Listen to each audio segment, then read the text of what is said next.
भी आगे बढ़ रही है। आज पीएम आवास में बनने वाले घर भी मुख्य रूप से महिलाओं के नाम पर ही दिए जा रहे हैं। కాంగ్రెస్ పార్టీ ఎప్పుడు పేదలను పేదవాళ్ళుగానే మార్చడానికి ప్రయత్నం చేశారు.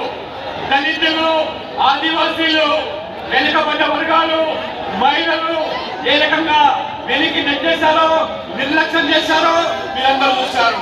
కానీ మా ప్రభుత్వము మహిళా శక్తి పేరు మీద, నారీ శక్తి పేరు మీద అబ్బాయిలు చదువుకోవడానికి, వాళ్ళకి కావాల్సిన సదుపాయాలు కల్పించడానికి బేటీ బచావ్ బేటీ పడావ్ ప్రత్యేకంగా పాఠశాలలో అమ్మాయిలకు టాయిలెట్ విధిగా నిర్మించి ఏ రకంగా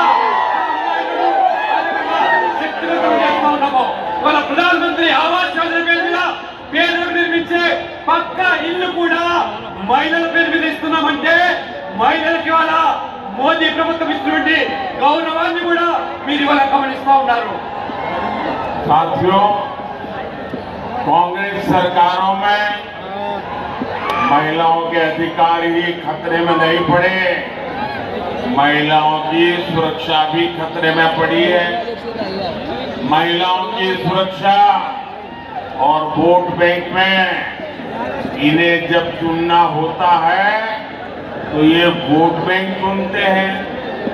बीजेपी के लिए महिलाओं की सुरक्षा, महिलाओं का सम्मान ये सर्वोपरि है।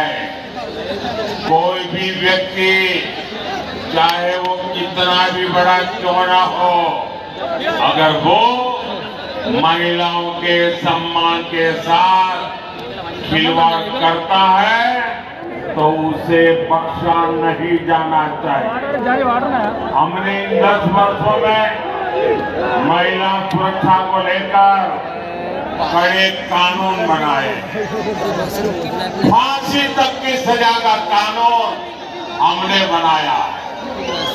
अगले 5 वर्षों में हम इसी दिशा में और मजबूती से काम करेंगे।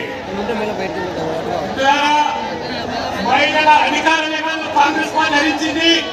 మహిళలకు కూడా రక్షణ లేకుండా ఓటు బ్యాంకు రాజకీయాలకు ఏదైతే పాల్పడ్డదో ఇవాళ మా ప్రభుత్వం ఖచ్చితంగా మహిళల రక్షణ కోసము అవసరమైనటువంటి కొత్త చట్టాలు తీసుకురావడమే కాకుండా మహిళలను గౌరవించకుండా కించపరిచేటువంటి ఏ వ్యక్తులైనా శక్తులైనా ఉరిశిక్ష సైతం విధించేటువంటి ఒక కఠినమైనటువంటి చట్టాలను తీసుకొచ్చి ఇవాళ మహిళలను ఆదరిస్తుంది, గౌరవిస్తుంది మా ప్రభుత్వము.